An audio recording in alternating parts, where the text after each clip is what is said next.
Hello and welcome to Fraggle Talk Classic, the unofficial Fraggle Rock podcast brought to you by toughpigs.com. My name is Beth, and I am rewatching for the millionth time. My name is Julia, and I'm rewatching for the first time in 10 years. Howdy, folks. Come on down to Adam's Time Watching a Fraggle Rock store. What are you looking for? Gotta warn you, we're out of seconds and thirds. We've only got firsts. Great, now I have to bleep your last name. Oh, crap. Can I just do another take? No, it's fine. No one felt so prepared. I pulled it out of my 2 seconds beforehand, so... That's okay. Bleeping is easy and fun, actually. Oh, yeah. It's so fun that I'm gonna make editor Beth bleep so many. This is the episode where we all say... This is the one? Really? Okay. I guess so. It's happening. Sidebottom definitely would say anyway, but like in a fun way. Yeah. Oh, the energy. Anyways. So today we are talking about episode 6 of season 2, Boober's Dream. This originally aired on February 6th, 1984, and of course, written by Jocelyn Stevenson, directed by George Bloomfield. Today we're talking about IFN Fraggle Rock Edition is what we're talking about. I don't know what that means. What? Oh my god, it's my favorite new therapy. Okay, we'll get there. Okay, great. It's really cool. I love new therapies. It's a good one, too. It's not like the bad kinds. So, we open in the workshop, of course, and what a cute little setup. Doc is wearing his pajamas and a bathrobe that looks remarkably similar to Frasier's dad's ugly chair. Like, I pulled up a side-by-side comparison, and they are remarkably similar. What a pull. Yeah, that's a deep cut, and I'm impressed. The bathrobe looks like the armchair that Martin Crane would sit in on the TV show Frasier. It's not a deep cut for me. It's one of those shows that I would watch with my mom over and over again. That's fair. Fair. My only note for this is, of course, Doc eats raisin bread. Of course he does. Oh my god, I was over at my friend's house, and I was like, wow, you know you're an adult when you start to eat raisin bran and be like, oh, this is actually kind of good. I have not gotten there yet. Okay. Me neither. Nope. Okay, you're Still safe. Gross cardboard. You're safe. Gross, disgusting cardboard. Give me my oatmeal. And Doc is telling Sprocket about the strange dream he had last night. With these little furry creatures with tails that are about yay high, and he makes his hands be about as far apart as from his feet to his knees. Mm-hmm. What could those be? They handed him a pair of red and white striped socks, too. Mm-hmm. Which obviously is a metaphor for peppermint. Oh, interesting. I did look it up. What? Oh, like the meaning of socks? Dream interpretation, well, specifically clothes. Okay. So, when I went to dreamdictionary.org... Sponsored by... apparently. When I searched for socks, 0 entries. When I searched for clothes, it said, clothes are symbolic in dreams that represent the dreamer's identity, confidence, and how they may relate to others in social situations. The image becomes a metaphor for something that is not felt, but seen by others. This powerful symbol connects with persona in psychology, the personality that an individual projects to others, as differentiated from the authentic self. Clothes reflect the dreamer's confidence or deep-rooted insecurity that dwells under the mask they wear in public. You will be offered many metaphoric clues in your dreams to see if you are suited for the role or have trouble fitting in. And I was like, yo, this is just a dream about neurodivergent masking. Oh, 100%. Mm-hmm. Although it is very sweet because Doc very clearly kind of doesn't mask. Yeah. And so obviously he'd be comfortable wearing like garish, not fashionable socks because they'd be comfortable and he likes them. And so, yeah, that fits very well metaphorically. Yeah. I just also appreciate that we got, because Gobo sneaks in and grabs the traveling mat card. It's one whole take, and as Doc is really excited talking about dreams, the line he says is, "That's right, Sprocket, from now on we pay attention," as Gobo just like sneaks in the open and grabs the card and then leaves. As Sprocket is desperately trying to get his attention to see, oh my god, the Fraggle is here, the thing you are talking about now. Yes. Also, again, I think I said it, but that was done in one shot, and it was really smooth and felt very natural. Yeah. Mm-hmm. And then we come back to the Fraggle Rock, and we get more establishing shots with doozers. I'm so, the evidence is mounting. Any minute now, we're going to get a doozer episode. I'm so excited. I'm excited for you to get there, too. So Wembley's walking in, and Boober's sleeping.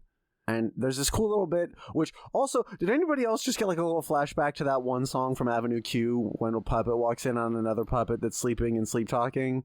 And they're both dudes? Oh, I don't remember that moment in Avenue Q. I do. Fantasies Come True, I think is the one. That it's is where the song. Yeah, the yeah. roommate who's gay and in the closet and has a crush on his straight roommate is like falls asleep and dreams that he's walking in on his straight roommate dreaming about him. It's a weird Inception style thing that I think one of the better beats in a relatively weird and didn't age well play. Yeah. That's true. Although, on the plus side, what we got out of it is John Tartaglia. Fair. I didn't say all of it didn't age well. There's definitely some bits in there that are really solid. Just like, oof. But yeah, it was kind of sweet. And it's interesting because Boober seems like he's having a good time in the dream. He's like laughing and be like, oh, those jokes are there. And then he wakes up, he's like, oh, what a terrible nightmare. Yeah. So, did anyone notice the little sounds Wembley was making as he walked by? Because I think this is the first time we've gotten them. No. He's got this little, like, I cannot reproduce it. It is a uniquely Steve Whitmire thing, because even the actor who's playing Wembley in Back to the Rock can't reproduce it. It's like a nasally, like,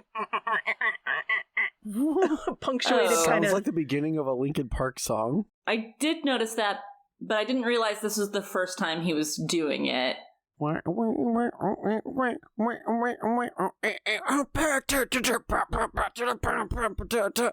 that one guy starts rapping. Hang on, I'm gonna find it. Wembley noise. Wembley noise. Oh, There's there's a whole section on it in the tone. No. That's what my bookmark says. Okay. Oh, okay. One particular idiosyncrasy Whitmire brought to Wembley was his habit of punctuating his own and other Fraggles' conversations with squeaks, boinks, and other unique sounds. This affectation started with a head cold Whitmire caught as the first season began shooting. Before each take, the congested puppeteer would clear his throat.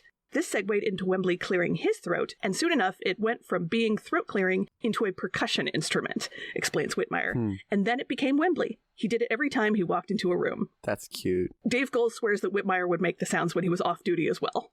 Of course he would. We meld the characters we love and become. The voice actor, Neil, what's his name? The voice actor for Asterion from Baldur's Gate 3 has said that he now just has Asterion's giggle. Like, that's that's just his now. I love that stuff. It's very sweet. So Boober's having a nightmare. Even though it doesn't sound like a nightmare. And he tells Wembley that he's been dreaming of this, I guess, like, internal creation called Sidebottom, which we don't know at this point what Sidebottom looks like, except he does say that Sidebottom resembles a green potato, and then Wembley points out, oh, kind of like you, which there's also a beat, like, even before we get to Boober waking up from the dream, where Wembley tells Gobo, like, oh, I'm gonna go, like, help Boober clean his room, and then Gobo says, I love Boober, but I think he looks about as much fun as potatoes, so I guess they've all decided that Boober looks like a green potato. I mean, we could also just say that green potatoes look like Boober, but no, nobody says that. And Wembley's like, gee, I always thought potatoes were a riot. Yeah. Also, yeah, potatoes are a riot. You can use them to engage in property damage to try to gain leverage over the ruling class. Mm-hmm. I mean, uncooked potatoes, right? I mean, third comedic beat. What?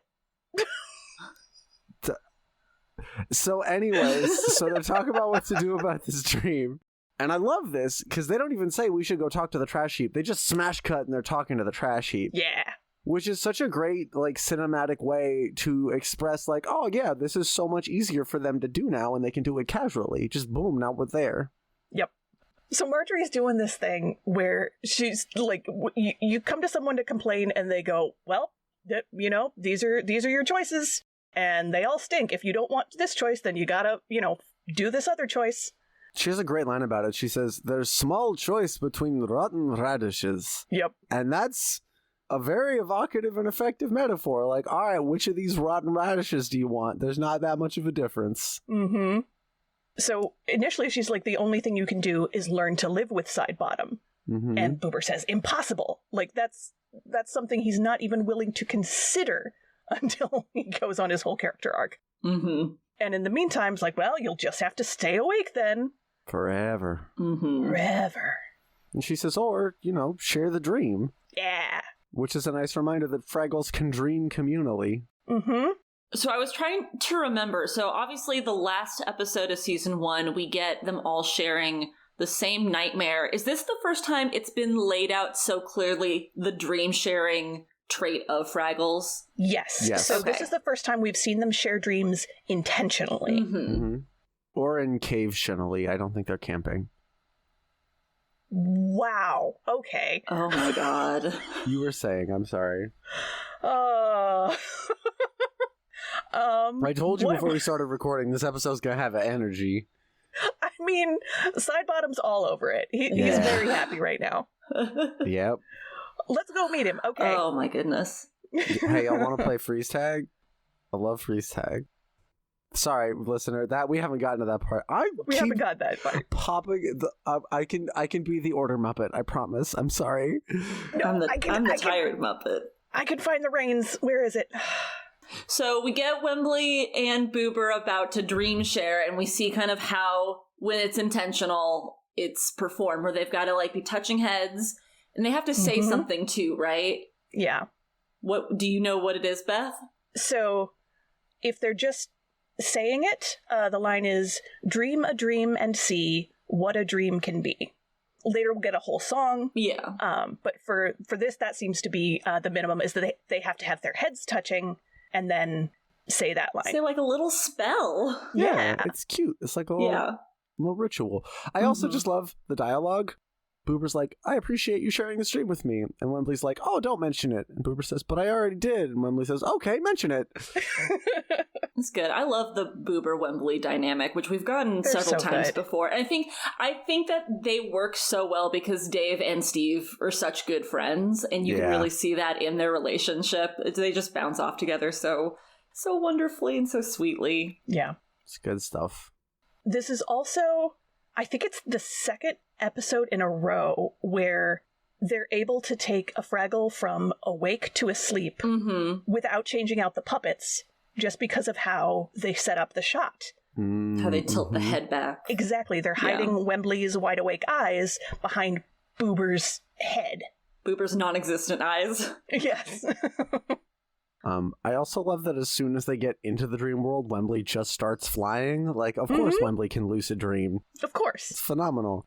Fun fact, I can fly in dreams, but I'm not, like, good at it. Oh. I need to do, like, a running start, and I have to, like, bounce a couple of times. Oh, I sometimes get stuck that way, but most of the time I'm able to do it. I can get there, I just, like, it's rocky. Yeah, it took me, like, at least a solid decade to learn how to fly in my dreams, and now, when it's something that I remember that I can do, then I'm able to get out of any situation. And that was amazing for years and years. And then recently, the thing that I was trying to get away from in the dream flew after me. It could fly too. And I was like, how dare you? That is so perfectly on theme with this episode. That's crazy. Right? Oh, man. I was so mad at my own brain. Oh, man. You mean the things I don't want to have to face are eventually going to evolve and grow the same way that I do? Oh, no. You mean the other parts of myself are, in fact, parts of myself, and like me, they are malleable and capable of growth and adaptation? Oh, heck. Oh, man. Beans. Oh, beans. Oh, haha, that's a callback to the earlier thing where that has to get bleeped again. See, I was going to put that as the little thing at the end, but... Not if we say too many times during the episode. Then it's gotta be a running gag. Speaking of the flying, this is jumping ahead a bit further in the episode, but a thing I noticed is, Wembley, once he gets in the dream, immediately starts flying, and later we will see the other Fraggles come in and also start flying. We do not see Boober fly in his own dream until literally, like, when the resolve has happened and he's leaving the dream. We see him fly away. And so, it feels so purposeful of, like, this whole situation's, like, weighing him down, and he will not allow himself to have fun in his dream. And I guess this leads into the character of Sidebottom, which several years ago on Twitter, the only like meme I've ever attempted to make is one of those, if you can't handle me at my this, you can't have me at my that. And it was a picture of Boober and Sidebottom. Hell yes. Wait, no, but hold on. Which was it? Is it if you can't handle me at my Sidebottom, you don't deserve me at my Boober? Or is it if you can't handle me at my Boober, you don't deserve me at my Sidebottom? So long, I made it, if you can't handle me at my Boober, you can't have me at my Sidebottom. And it's funny because I think now going through the episodes, I probably would like swap them because of how much I love Boober. That makes sense, yeah. But it'd been a long time. Yeah, Sidebottom, who I thought was like a season 3 appearance, so I was delighted that this episode was coming now. Mm-hmm. Yeah, no, this was awesome. And I appreciate that we get to see Sidebottom, and Boober is just like terrified and deeply uncomfortable of Sidebottom, and everyone else is like, yo, I love this guy. Because I've had those moments where I'm like, this person? No. My brain just goes, not that person. Everyone's like, what are you tripping out about? Mm-hmm. And I'm not going to say I'm right all the time, but like a lot of the time. Yeah. Which we will get to the compare and contrast between the two of them as we continue. But first we get to meet Sidebottom, and he plays a lovely little jig. Oh, yes. Just like a nice little jig. We also get a lot of doozers in the background, just like being super merry and into it. Just doozing. Yeah, he's telling jokes to doozers. Mm-hmm. We get this wonderful, because it's the dream realm and they can do whatever they want, they use a lot of like overlay technique. Yeah. Where something will be like kind of transparent and they'll just whoosh it across the screen over everything else. And I really appreciate that Sidebottom has laundry hanging up that is like 2-dimensional cutouts. Oh, yeah. I noticed the laundry in the background. Full disclosure, I watched this episode at like midnight last night. Oh my god, me too. And I remember looking at it being like, why is there just clothing in the background? But duh, because Boober is obsessed with laundry, but it is like a more cartoony, unrealistic version of laundry, as it would be like in a dream when everything is so unrealistic sometimes. Exactly. Fun. It's also the second time that we've gotten a Fraggle Rock song lyric that has rhymed south with mouth by indicating that feet go there. Oh. Yeah. I mean, that makes sense, because feet all do need to move, like, south for the winter. That's how they migrate. Through your mouth? I mean, some of them. Oh my god. I see, my favorite thing about that joke is it was clearly only funny because you're all as tired as I am. So, listener, I hope you didn't sleep well last night so you can key into this humor, and it's not just, what? For me, it's just I'm feeling so disorganized. Ugh. And when I'm, like, trying to juggle too many pieces, my brain can't latch on to any one of them.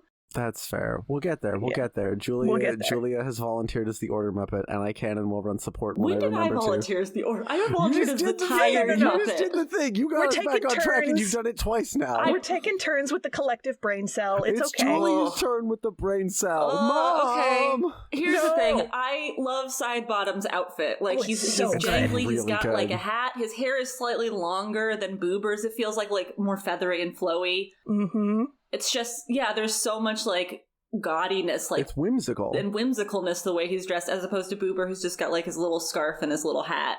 Yeah, Boober is very practical, and Sidebottom is the opposite of practical. Yes. Yeah. Sidebottom loves jokes and singing and making doozers laugh. And we get the introduction of this whoopee cushion. Oh yeah. Yeah. What was that? Let's talk about this guy whose sole purpose seems to be to fly in like a little puffy magic carpet ravioli thing and go whoopee and occasionally bonk people on the head and then fly out again. Do the Fraggles have whoopee cushions? Does this whoopee cushion come back? Do we... What is going on? More importantly, are whoopee cushions technically ravioli? They are inedible large like if you sat on a ravioli and it was big enough, it probably would make a farting noise. You know? Probably. Whoopee cushions are ravioli. Oh my god. They probably don't taste good. No. Neither does some ravioli. So, at some point we're going to have to talk about, is there, and if so, what is it, a proper official spelling of the word whoopee? Because the tome spells it I-E, like the brand name Whoopi Pie. Whoopee cushion spells it E-E. And Muppet Wiki does both. And then, of course, there's Whoopi Goldberg with just an I and no E's. She's her own entity. Yeah. So I guess the moral is spell it however you want as long as it's fun, which is the whole point. Yeah, that seems like the Fraggle way to approach it. Cool. Is that why the whoopee cushion is there? Because they live by the word whoopee? Like, that's something we've talked about. Mm-hmm. And it's a dream, and so that's like a reinterpretation of that word? Is that it? Probably. And because Sidebottom's silly?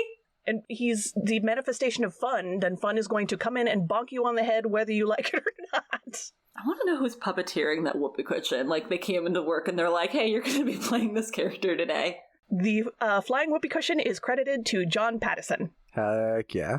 Cool.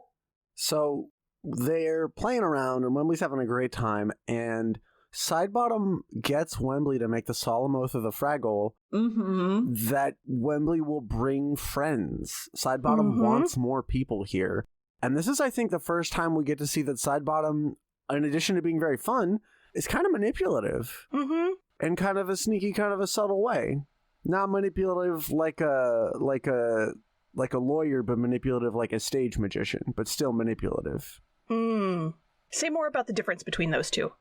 I mean, there are some people who are manipulative in a way that's like, oh, you didn't even realize I was doing this, right? Like, oh, I was sneaky behind the back. And there are some people who are manipulative in the like, oh, like, you don't have a choice. I'm doing like Machiavellian politics at you. And there's some people who are manipulative in the like, oh, look at this, it's fun. And of course you want to participate in the fun. And you're like, yeah, oh, this is fun. And then afterwards you're like, boundaries didn't get respected there. Oh, okay, wow, what? Right. Yeah, there's a bit of the power of suggestion that comes into play with Sidebottom. Like, suggesting, and then, well, obviously, then this is the second time we've ever seen the solemn oath of the Fraggle, and in making Wembley do it, Wembley has to abide by it, and no matter what, bring the friends back with him. So we cut back to Doc, and Doc is trying to find Fraggles in his dream interpretation book, and he doesn't find them, but he does find, and I quote, little green creatures yay high that wear helmets and are symbols of work and creativity. How did the Doozers get into Doc's book? I get that this is a throwaway joke, but this implies that somewhere, someone was putting together a dream dictionary and was aware of Doozers and their culture. This, and maybe I'm going too deep in the paint here, but this, in addition to the previous music box and some of the other things, does seem to imply that in the past there was interaction between all of these species. Right? It would explain that.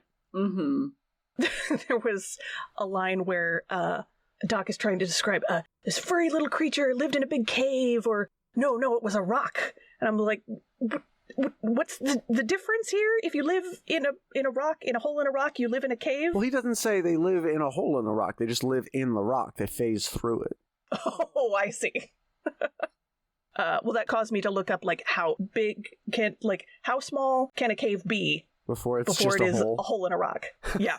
Is there a full-on, answer? Yeah. Wikipedia says, a cave or cavern is a natural void in the ground, specifically a space large enough for a human to enter. I was like, okay, humans. Anthropocentricity. I mean, fair. Yeah. I mean, we made Fahrenheit about us. That's true. Even though the other one's called Celsius. Anyways, so we cut back to Boober and Wembley, and they're talking to everybody else. And Wembley's like, yeah, no, it's awesome. You got to come back and find out. And Boober's not happy about this. Boober's having a bad time about this. He's like, no, don't do this. And Wembley's like, you wanted a second opinion? And Boober says, not that opinion, which I can relate. Yeah. Real quick, before they get to that, when we cut back to the Fraggles, they're playing, we learn Fraggle Freeze. And I notoriously am really bad at noticing when the top of someone's head comes into frame, or you can see the bottom of a puppet. This scene is chock full of I could see the top of Karen Pearl's head, when they're all racing around. You could see the bottom sleeve of some of the Muppets. You know, it's a very active scene. They're all moving around a ton, and so I'm sure that complicates it. But I was like, I can see some arm rods right there. It was just very interesting to be oh, just a little sneak behind the scenes of just the, I don't know, chaos of this Fraggle Freeze. See, I love that was your take, because my take was, it took me a couple of watches to be like, oh, they're playing freeze tag.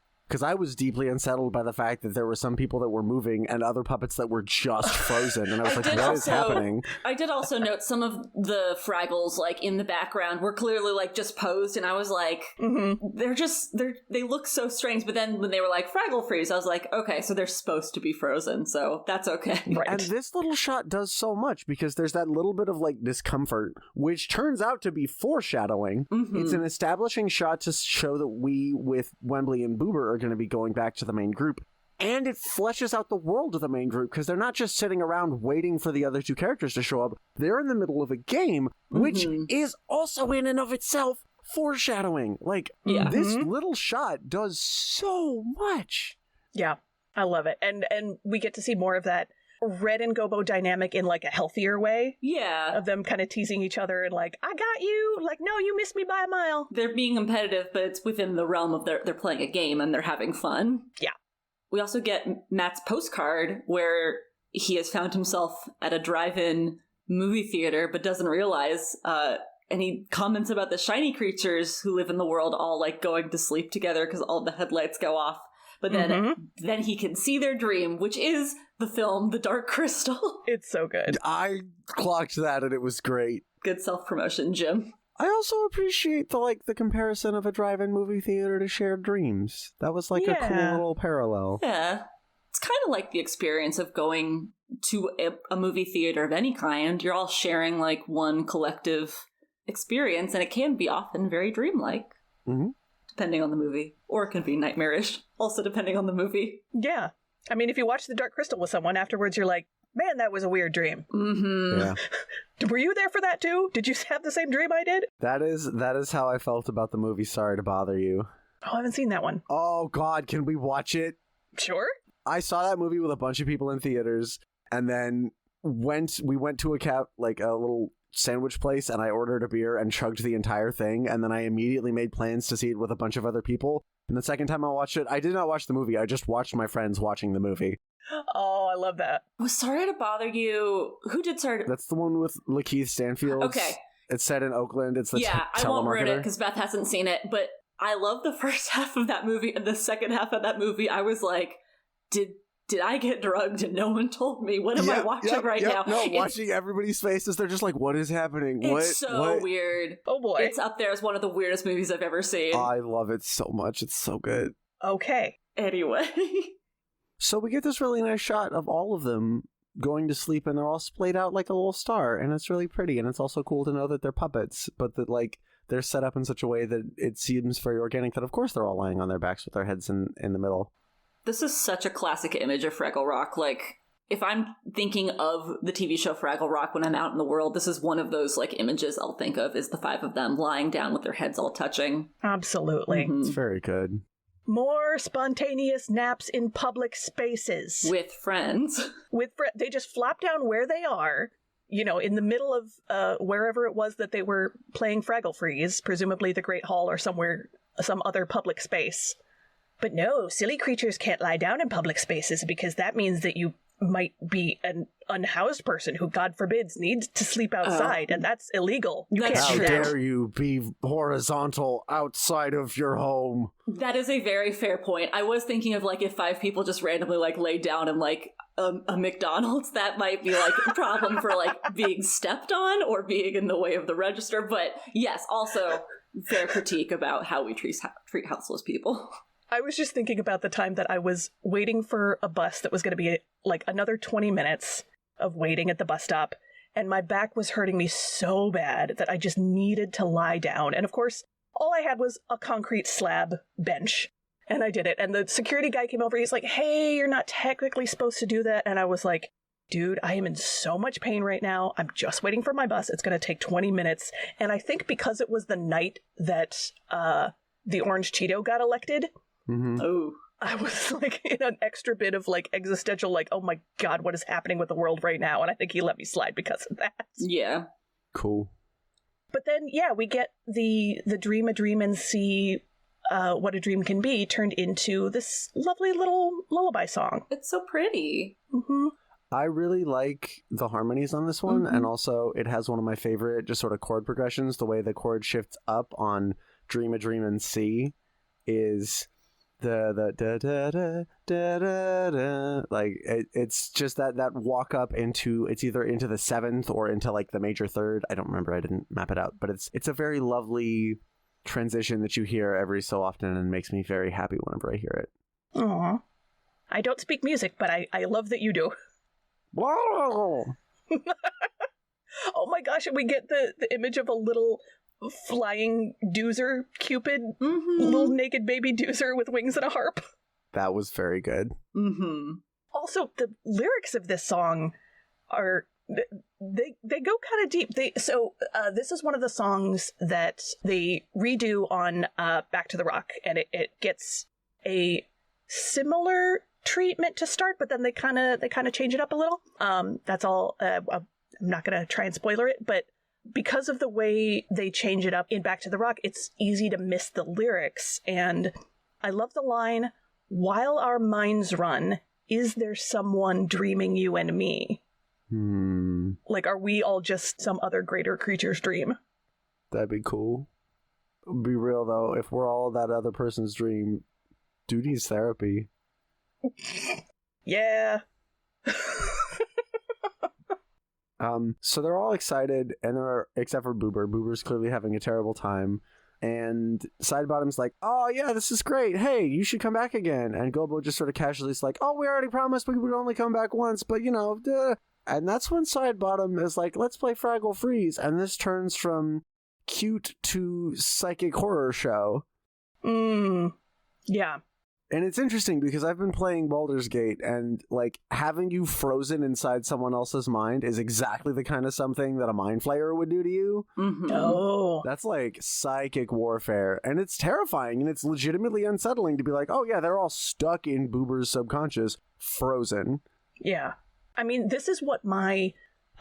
fortunately, I don't have sleep paralysis dreams very often, but when I do, this is what they're like. Like, there's no like monster sitting on my chest. I just am in a real life situation where I cannot move my body, but at least in that version, I'm in my own dream and not someone else's. Yeah. I had the most annoying sleep paralysis dream, and I told myself I was only going to talk about like one dream for the dream analysis portion of this episode, and I lied. Right? This one's short though. I was like, so you know when you're like lying there trying to fall asleep, and then you dream, and in the dream you're also lying there trying to fall asleep, but while you're asleep. It was that, except in the dream I was like trying to fall asleep and there was a bug, and it just kept kind of like doing a flyby my face, and I was like, I just gotta tuck my head under the blankets. Just gotta tuck. Why can't I tuck my head? And I finally woke up enough to tuck my head under the blankets, and then realized I was awake and too hot, and I was like, man. But was there really a bug in real life? No. Well, there you go. I guess I did technically avoid the bug, but at what cost? Yeah, oh gosh. This sequence it does get a little disturbing in seeing how Sidebottom can wield his power irresponsibly. Mm-hmm. Well, also, like, when we go back to see them sleeping, they're all just, like, moaning and groaning in their sleep, too. And so you're seeing the way that it's affecting them in the real world also. Like, it was really unsettling. Yeah. And Boober says, "I told you fun was dangerous." Like, this is something he says several times throughout the episode. Like, that is the reason why he does not want to engage with Sidebottom, is because he believes that fun is dangerous. And right now he's getting proved right. It's interesting to me, and this keys into what I think is sort of the key of it, and I want to talk a little bit about IFS or IFN or whatever the heck. I think it's IFS. So it stands for Intra-Family System, and the idea is looking at all the different like selves of ourself that we have had to use to, survive and keep ourselves safe. And maybe we have a hard time accepting, and understanding the purpose that they serve and being grateful and expressing that and helping to accept them for what they have done for us. Yeah. And it's really clear here that Boober understands that the part of himself that understands fun is also a part of himself that doesn't really have like empathy and is a lot more manipulative and self-centered. Yeah. So it makes sense that he would want to keep that part of himself away from his friends. Exactly. Which is a really deep window into Boober as a person and why he is a lot of the way he is. Which is really cool. And we get to see him actively choose like, hey, no, I'm not going to let you, this part of me, hurt my friends. And then they get to have this whole conversation about like, well, but I just want to come out. And he's like, well, I'm not going to let you out if you hurt my friends. And they find a little bit of a compromise. And you get to see them almost reintegrate. Like they sort of almost phase into each other and then they stop and they're like, well, we just started talking. Let's stay separate for now. Well, so I love that Sidebottom gives, you know when you're arguing with part of yourself and the other part of yourself like makes a good point? You're like, oh, darn you. Boober, like earlier in the episode, Sidebottom's like, well, what am I supposed to do? And Boober's like, try nothing. And now Sidebottom turns that back on himself. Boober's wondering, what should I do in this horrible situation? And Sidebottom says, hey, why don't you try nothing? Right. That's what you always do. Right. Oh, dang. Yeah, I mean, not to play devil's advocate, like, I was really conflicted on the character of Sidebottom because we do see him use his power in, like, a not chill way. But also, you know, the only person, Fraggle, he's had to interact with is Boober, who does not like him. And he's said that he's lonely and that he wants to have, like, friends, but he keeps, like, being kept, like, shoved down. And I don't know, it's almost like maybe our conversations about Marlin of just, like, when you're treated this way, you sometimes act in ways that you should not, and that ends up hurting other people or can hurt other people. Yup. And so... And I mean, it feels intentional where, like, and that comes out also in the conversation, I think, with Sidebottom and Boober, where they realize that the dynamic they have, like, is not working. I mean, it really, I think you're definitely right. And I think the thing that they realize is that the solution isn't sustainable. Because what they're doing right now is he's like, oh, Sidebottom might hurt my friends. I'm never going to let him out. And that... Like, if you were in a cage that no one was ever going to let you out of, you would try to figure out how to get out of the cage. Totally. The solution is to be like, all right, I'm going to let you out a little bit, and we're going to talk about it, and I'm okay with a little bit of fun, but as soon as you hurt my friends, you go back in the cage for a little bit. Right. Yeah, I mean, I also was, like, curious, because what Sidebottom is supposed to represent, like, if he's both, like, the fun side of Boober, but also, like, the reckless side of Boober. Right. And we see Boober railing against the idea of fun for so long, like, through the entire episode. And it's strange because his friends are, like, all about fun, and that's why they like that element of Sidebottom. But his friends are also really impractical and always wind up, like, hurting each other by accident. That's true. I mean, Boober is impractical as well sometimes, depending on the episode. I would say a lot less often. Yeah, I suppose so. Not never, but, you know.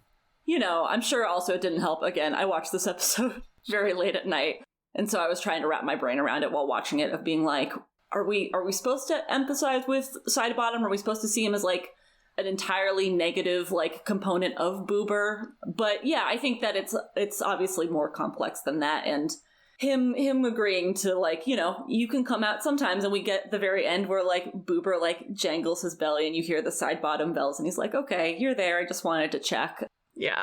And that'll be interesting to see if that, you know, pops up a bit more in the future, if Boober gets to allow himself to have little moments of fun. But, like, I don't know, I guess it comes down to, like, everything in moderation, like, letting Sidebottom out in all of the right moments, but also not letting him take control. That was a big moment near the end of the episode where Boober's like, oh, wait, you didn't win. I was in control this time. So first, it's important that when Boober says, that's it, I've had enough, what he does is he self-yeets to tackle Sidebottom. Oh, yeah.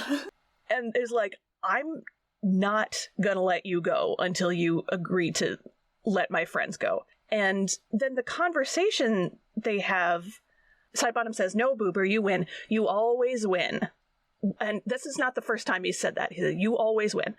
What I don't understand is, why are you fighting with me? And then Boober has to actually think about that and say, well, we're fighting because you're fun and dangerous, and it gets out of control.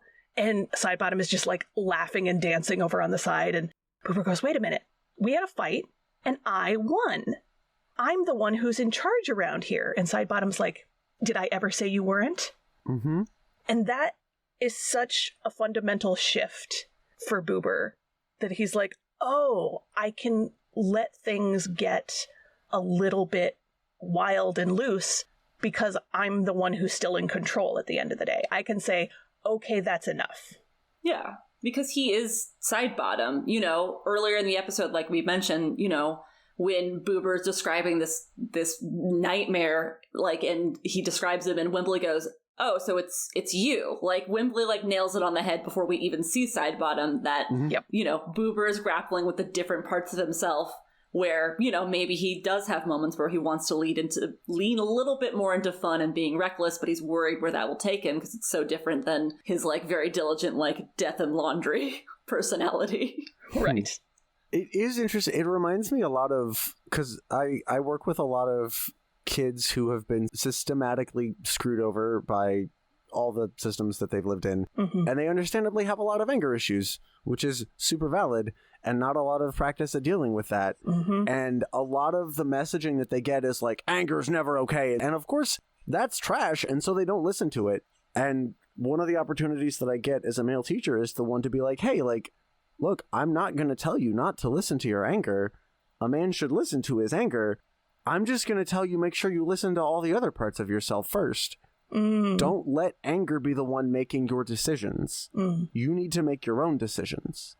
Listen to it, sure, but also listen to your joy. Also listen to your sadness. Also listen to your curiosity. And then after you've listened to all of those, you make the call, because your feelings can't make you do anything. They can make you want to do stuff really badly, but you are always the one making that choice.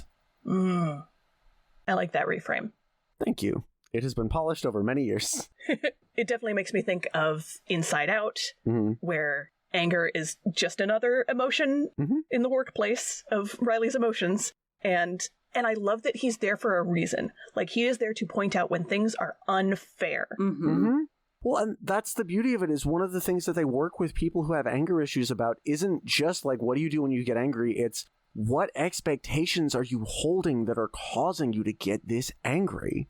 And how can we reframe those expectations? Yeah. And if it is pointing towards, you know, a real, actual injustice that you need to do something about, that's very legit. Like, then you know, try and, like, understand, like, okay, this is the injustice that anger is pointing me towards.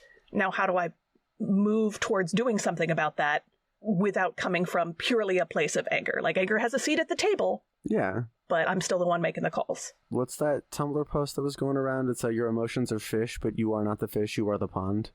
Ooh, I haven't heard that one. Oh, that's good. And I love this moment where they've sung this little song together, and Sidebottom's kind of like trying to incorporate into Boober. And Boober's like, whoa, what are you doing? We've only just met. And Sidebottom says, don't kid yourself. We've known each other a long time. And then Boober gets this great line, well, if anybody's going to be part of me, it might as well be you. Yeah. I love that. And that's the thing that I think is really the point of, like, IFS in general, is, like, the parts of you that exist for a reason. Yeah. And they've been doing something. You have survived thus far because of the skills that they learned, how to keep you safe. Yeah. Dang it. Sorry, I always worry that I'm taking up too much space in podcast worlds, especially as the only dude on the podcast, but this reminded me of one of my favorite songs by one of my favorite songwriters, and I would love to pull up the lyrics if I may. Do it. Cool. This guy's talking about his depression, and he's like, look, my depression is separate to my emotions, and its job is to isolate and attack any positive feelings, and that's okay. I have lots of parts of me that have jobs I don't understand, that buzz around poking and pinching at this and that, doing the job they were put there to do. My depression is one of them. It sits in my head with a big red stamp marked invalid and dutifully voids any feelings of hope or faith or happiness, day up and down, and never ever clocks out. And, like, is it waiting for me to say, good job there, get some sleep? Is it just going to keep working harder and harder until I tell it its efforts have counted for something, that it's not just a mistake? I want to say stop there, but I don't think it needs to, because a part of me with a preternatural knack for finding the tiniest speck of joy and a towering stack of meaningless data, I could use someone like that. Give it more sociable hours and some backdated holiday pay, and that stamp, the one marked invalid, well, I'll buy my depression a new one that says something better, and if it still prefers the old one, then maybe I'll just chisel off the first 2 letters. So wait, those are song lyrics, or that was you writing about song lyrics? That's a song lyric. That is not mine. Oh, okay. That is my current favorite songwriter of all time. That is the Narcissist Cookbook. Wow. Highly recommend. Oh. Good, right? I like thinking about stuff like that. I'll throw a link to the album in the group chat. Perfect. Oh, Boober gets this wonderful line. He says, I'm distinctly unhilarious, and I have a splitting headache. Mm-hmm. Now please leave me alone. And then they do. And they go off and talk about the cool adventure that they just have, and Boober gets a moment alone with Sidebottom. But I love that he's just like, I need to be alone right now. And his friends are like, cool, we get it. Awesome. And then we cut back to Doc, and he can't find the Fraggles, and he's all frustrated. And the thing that's really cute to me is he calls them all these silly creatures. Yeah. Mm-hmm. So I wanted to ask, have y'all ever had dreams that were very clearly your brain just trying to tell you stuff? Probably. All the time. Yeah. Kahira, is this, I don't know. I'm always, Well, okay. If you're not up for sharing them on air, that's totally fine, but I love hearing about dreams that are specifically like, oh, my subconscious was trying to smack me upside the head here, or stuff like that. I can't think about one that was far enough in the past that I'd be comfortable talking about Fair. it. I also tend to have, like, recurring dreams centering on, like, 4 or 5 different, like, themes. Mm-hmm. Like, obviously there's the one where, like, oh no, I'm back in high school and I haven't studied for I never showed up to class and now it's final exam day. Mm-hmm. Like, that's a pretty common one. But I will also have what I call labyrinth dreams, Mm-hmm. where I'm trying to either find a thing or a person, or I'm just trying to get out of wherever I am, trying to go home, trying to, find the right bus, whatever it is. But no matter how far I walk, and it's always there are no dead ends. Mm-hmm. Just like a real labyrinth versus a maze. Like a maze has lots of dead ends. In a labyrinth, there's only one way you can go. Mm-hmm. And this feels like that no matter which way I go, I'm still not, like, escaping the thing. Mm-hmm. And then I sat down and was like, well, if I'm calling these labyrinth dreams, and I can do whatever I want in my dream realm, I'm going to call in the characters from Labyrinth the movie as my allies. Yo! Oh my god. Yo! That's awesome. If I need to just, like, take a break and have a cup of tea, I'm going to go meet the worm. If I decide that I'm stuck here because of some evil power that's keeping me here, I'm going to find Hoggle and have him help me, like, undermine the big bad guy. But the one that actually worked was when that wonderful moment at the end of the movie where Sarah is able to escape when she realizes, you have no power over me. And when I later recognized that I was stuck in a labyrinth dream and that I had those tools at my disposal, I had that echoing moment of, you have no power over me. And then I was able to escape. That's awesome. That's so cool. It was rad as hell. Adam, I want you to talk about the incorporation thing, because I remember you talking about a dream that did that, and I was like, I am not at that level yet. I am not yet at that point where the thing, like I was saying, the thing that I was trying to escape from, because, like, haha, I can fly. Well, suddenly this thing can fly too. And then, do you know which dream I'm talking about? I don't know. Could you have any keywords or anything that you can remind me? Just some person or aspect that you were trying to escape from, and then you were realizing, well, this thing or person that I'm trying to escape from is an aspect of myself, just like everything in the dream world, and therefore the best method is to try and reincorporate it into myself. And you were able to somehow do that into the dream, like suck the other person into your stomach or something, or like, you know what I mean? I just, like, full-on absorbed the entire... Yeah, I forgot about that one. I absorbed them, and then I absorbed the entire dream, and I was just kind of sitting there for a little while in the void. I aspire to that level of lucid dreaming. I think that is so cool. I'd forgotten about that. I should have written that one down. I don't remember anything else aside You from that wrote it on moment. Facebook somewhere. I did? Oh, cool. Yeah, that's where I saw it. Great. It'll pop up at some point then. That's funny because the dream I wanted to share was also one that pops up on Facebook every so often, but is a completely different one. I love Facebook memories for teaching me how far I've come. It's so nice. I don't post song lyrics randomly anymore. Same. I've grown so much. I'm gonna post some song lyrics to cryptically let y'all know how I'm doing right now. With no context. Decipher these show Spoiler, tunes. it's not good. Yeah. Julia, do you have any, like, dreams that you, like, look back and you're like, oh, that was clearly me trying to tell me something? Dang. I mean, I'm sure that there is. I dream pretty frequently, but because of the way my, like, neurodivergent brain works, if I don't write it down, it doesn't typically stick with me for very long. Mm-hmm. I also am not a lucid dreamer. There's been like a time or two where in a dream I've been like, oh, this is a dream. But I don't think I've ever had the experience of then immediately being like, time to fly. You know, maybe just like grounding myself a bit more in it and not worrying as much. You know, I dream, the ones that like stick out to me, like dream a lot about like somebody in my life dying, or a lot of dreams tied up with like insecurity, or if I'm like really stressed with like organizing or work, that will like manifest itself in my dreams. And so nothing like of a dream being like, hey, this is something that you need to like be paying attention to. It's more like something that's like overwhelming me, or, you know, just something that I'm feeling like insecure or not like fully realized in life, like will then like just manifest itself in my dream. Or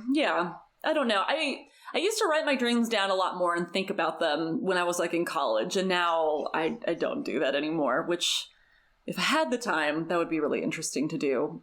But, you know, I'll wake up, I'll tell my partner about a dream, and then I kind of just let it go for the rest of the day, I suppose. Fair. I had one that always pops up, and every time it pops up, I always read it. I was in college, and I was like an RA, and at my dorm, I was like going outside to meet because in the dream I had a wife, and in the dream we were getting divorced, and she was there with our 11-year-old and our 6-year-old sons, who were just sort of like uncomfortable and playing video games on their like Game Boys, or like I think it was like a Switch or something. And so I like went up and got the divorce papers, and when I came back down, the 11-year-old was like super excited because he had been grinding for this item. It was like a rare drop item called the white silk handkerchief that gave you a luck bonus. And he was excited. And he was like, I just got it. I got it as a drop. And the 6-year-old's like, why don't you just go to the store and buy it? You can just buy it at the store. And the 11-year-old's like, oh, no. If you get it as a drop instead of buying it from the store, the luck bonus is higher. It's like a passive. It's like it's there. It doesn't say it, but it's there. The 6-year-old's like, no, it's the same. It's the same. You can see it on the item. It's the same. And the 11-year-old's like, no. It's like, it's not a visible thing, but there's an extra luck bonus if you get it as a drop. And I kind of lean over and I'm like, he's right. You get a bigger bonus if you do it as a drop. And my ex-wife in the dream, like, turns on me and is like, don't get in the middle of this. I bought the game thing. I bought the game guide. It's the same thing either way, but out. And I, like, turned away from her and I knelt down and I looked at them and I said, trust your in-game experience and never underestimate the power of the things people aren't going to tell you. And then in the dream, I went back up to my room and cried. And I always trip out because I posted that dream on the exact same day that I changed my Facebook relationship status to be in a relationship with the most manipulative person I have ever dated. And it is an absolute trip that even then some part of my subconscious is like, dude. Get out. Something's going on, man. You should be careful. Oh, dang. Crazy, right? Man. Freaking brains. Brains and dreams and stuff and processing things through narrative. Humans are wild and Fraggles are wilder. Right? So, okay, what if listeners are like, oh man, I want a lucid dream, that sounds rad. It's not easy, but you can teach yourself. I started being able to remember my dreams more frequently, which is the first step, by starting a dream journal. Just like, no matter how banal the details, write them down when you wake up, and if you do that consistently, you will start to remember them more often, and then you will start to be able to engage with them on a more complex level. Like, I started out not being able to fly in anything other than like a contraption, or I could like, hover a few inches off the ground, or I could like, take big jumps like I was on the moon. And then it took me years to learn how to be like, aha, I can just fly by leaping into the air and not looking down and focusing on like pure joy, and that will let me fly every single time.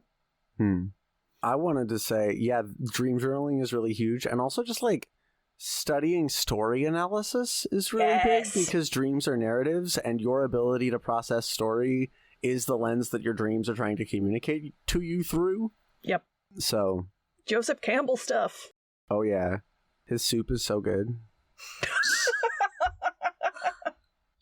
So, Adam, I'm happy to say that we will see Sidebottom twice more. Yes!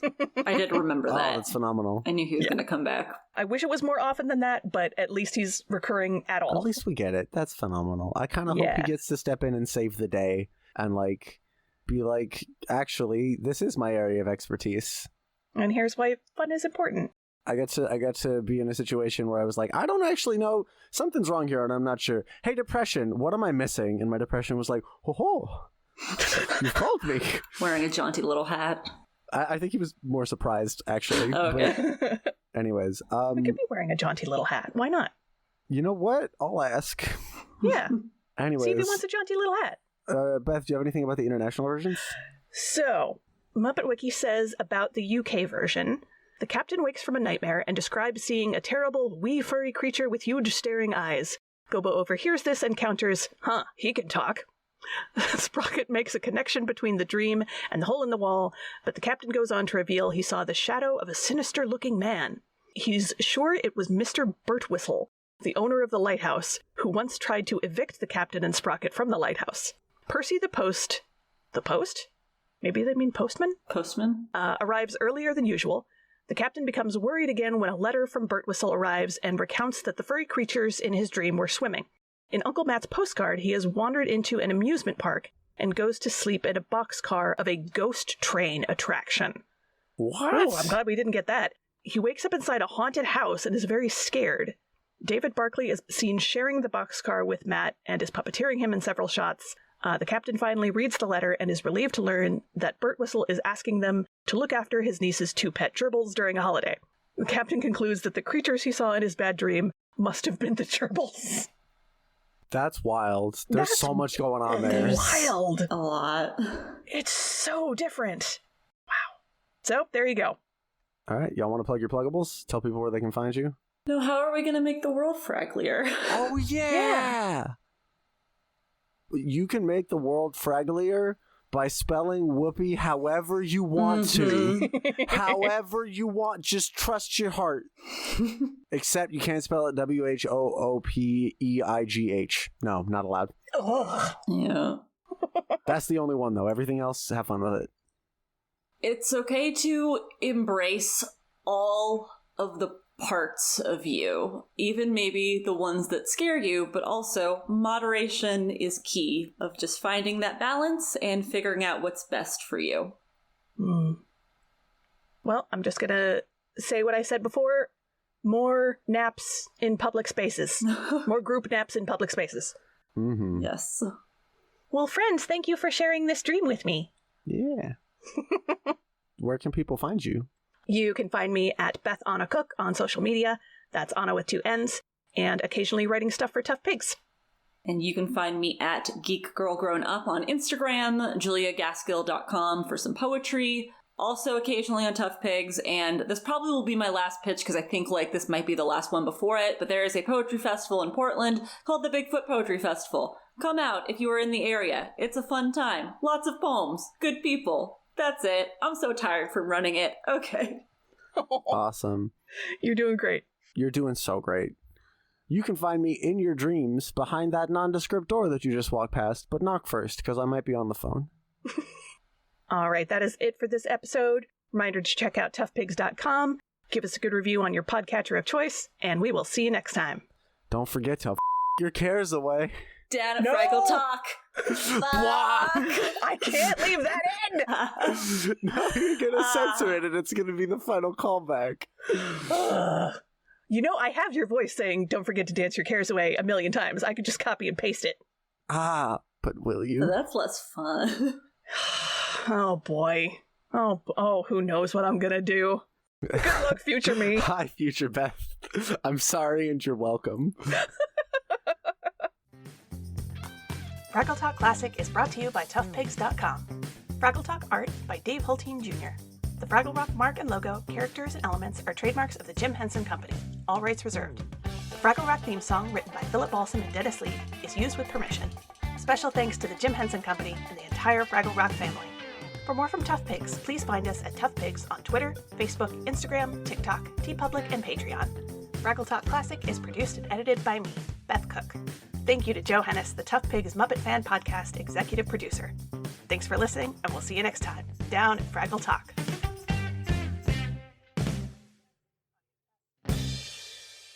And sorry, I lost my point. I found my point. Listener, I am pointing. I was going to That's the say, joke. Get it? Great joke for an audio medium. Oh, fantastic joke. Well, I mean, this is the point being, and it's going to fight the line being, and that's how geometry words start. It's a callback. They've got their warplanes. Oh no! You've been sitting on that one, haven't you? Nope. Oh geez. My brain just pooped it out. So Marjorie's doing this thing where Yep.